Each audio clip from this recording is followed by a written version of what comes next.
Ta-da and welcome.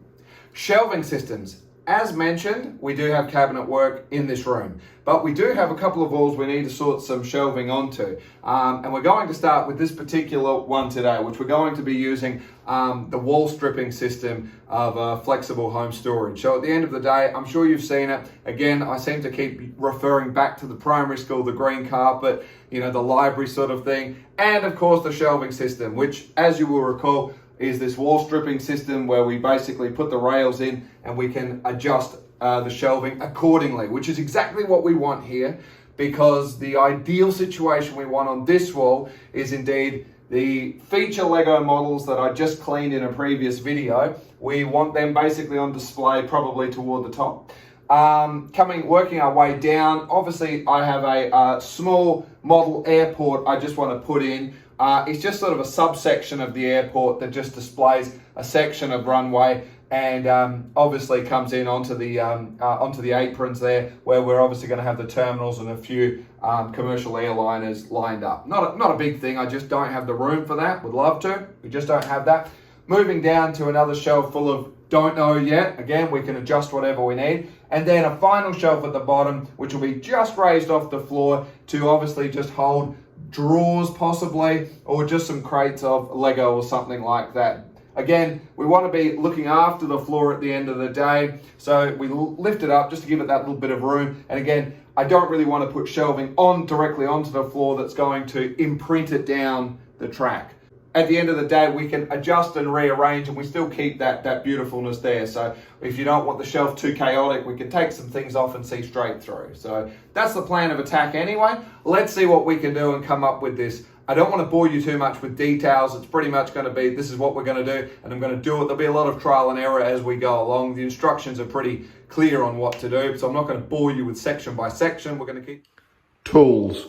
Don't be one, use them. Yeah, seriously though, just a few things really at the end of the day. We obviously need just a few bits I grabbed from the shed that we're going to need. Tape measure, of course, goes without saying. Laser level if you prefer to use them. Obviously stick with the old school spirit levels.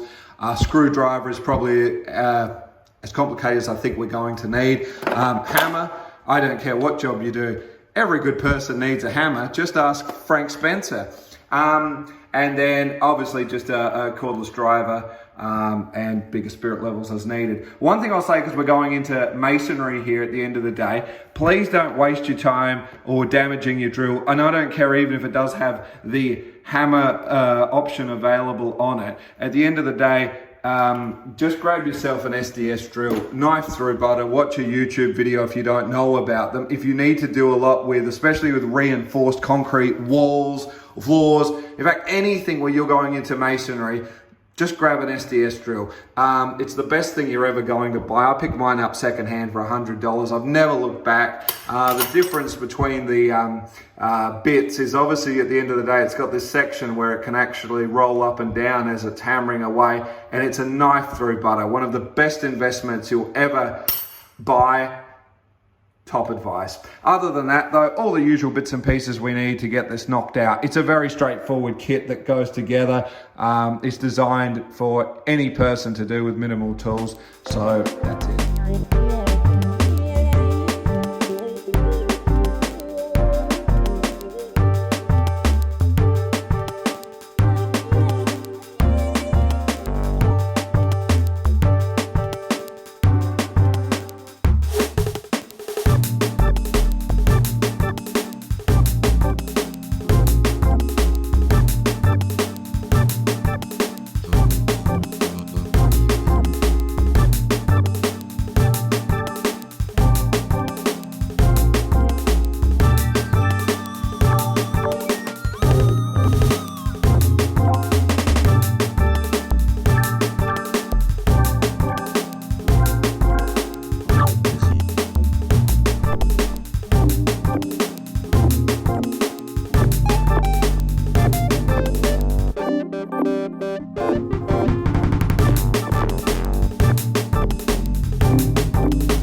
Okay, let's just briefly talk about what we're up to here at the moment with these drawers. So I've got a lot of sets at the end of the day that are obviously disassembled, you know, something like Lego 663, which was a vintage hovercraft. I say vintage in the sense it was of my generation in the 80s and the like. Or here we go, 675, the snack bar. I particularly loved this set. Now these are all things that I thought we could comfortably just be storing accordingly in these types of drawers, any more than, what do we got here? Oh, Lego spare parts, 3738, a bunch of trees. I love those trees.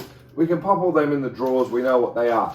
And then we have some sets like this, 6349, it's the holiday cottage. Now on that one, and anything that has the baseboards, for example, you know, traditional Lego baseboards like this, 25.5 centimeters. Just remember that. Now these drawers actually are 25.5 centimeters by the edge, but they have a lip on them. So these don't quite fit, which is hence why I've got a slightly bigger drawer over here, and I may or may not get more, but there's not that many of these plates, so we'll certainly just be able to stack them in accordingly, get a few plates out of the way. This one looks like it was off one of the racing track ones.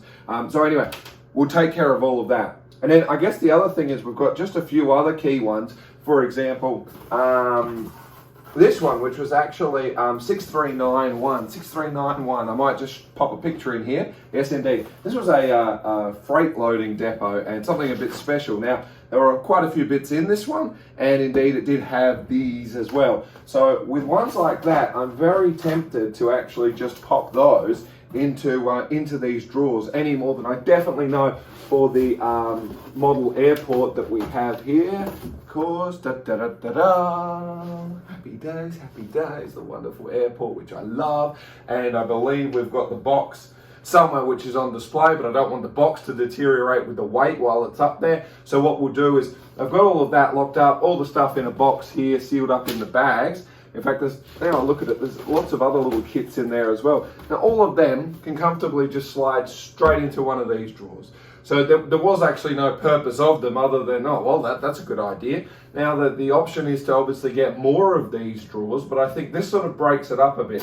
And if I shut this drawer and left something like the trees, or labeled them or something, you can see what's there. And these are sets and kits that are designed to be pulled out and played with and could go back in if we need to clean up, so to speak. But there's a lock on the door, so you can just shut the door. That's the brilliance of the system anyway. I adore these drawers. However, unless you're playing with your Lego every day, which would be very useful, they do attract a lot of dust, as you can see in the top panels, which is why I passed. But they would match those windows perfectly.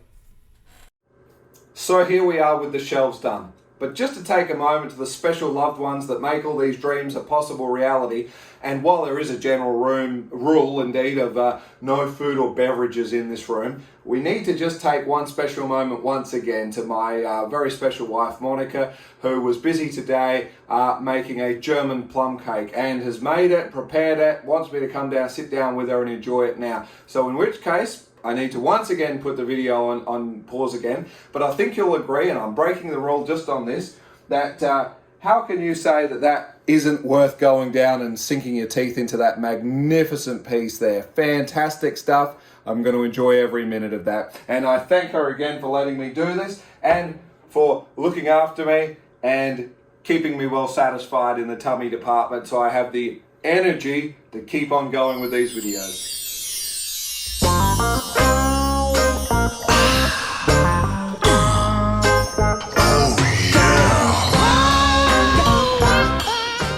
So here we are. The plum cake was delicious. We'll get to that another day.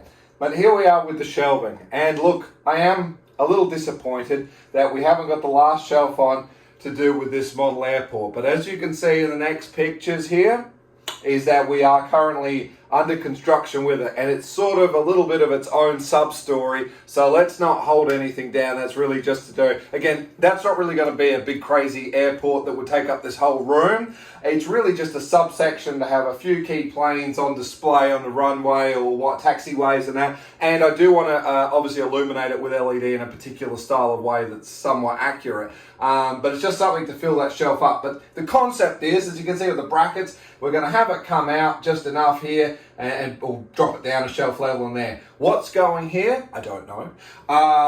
What these drawers were for was to keep those Lego baseboards and things in, but we have these drawers down the bottom now, so at the moment, nothing yet, but that will be a project for another day, so I'm really not too worried. As you can see, we did end up getting those display cases for those models as mentioned before, just to keep the dust out and just I don't have to go through that again, cleaning them anytime soon. And I think that worked out quite well. I mean, I'd love to set that up a bit higher to make more room, but it does keep a nice flow with everything we've got at the moment, and that's pretty much it. So I don't want to waste any more time. There's a crazy little blooper here at the end we'll go through. And most importantly, the next video, while it'll probably be the most boring of them, it will indeed be probably my legacy to anyone, which of course will come down to time frames, finance, and budgeting, and how this is all working. A lot of people, I say a lot of people, might not be comments, but I know people who have seen my videos have been saying, when are you going to be getting on with the trains? Yes, we are getting to that. I've got to get this stuff up and out of the way. I'm not showing you the rest of the room, but I can tell you from where I'm standing, it's looking fantastic. So you will be seeing that definitely in not too many videos away. There's just a few. We've just got a couple more things I'm waiting to finish up there. Again, we'll get that done. We'll get this airport in, and indeed, I would like to say certainly within the next couple of months, or at least in the next half a dozen videos, we should be starting to progress with getting some track on order at the moment, and just starting to work out some geometry of how this is going to start working. But still a few other maybe more boring videos along the way, but it all sets the story for what we're all up to at the moment, and we are progressing bit for bit. It's been exceptionally busy. This is the single longest one. I've been lucky to get more than 20 minutes at any one time to get working on this particular video. What seems simple to get a few shelves up, but the important thing is they're up. I couldn't be more happier. You can still keep the feature brick. We can see it. This is off the floor. I still got the carpet. Could not be more happier with how all this turned out. The most impressive was the actual cost in what all this cost. I mean,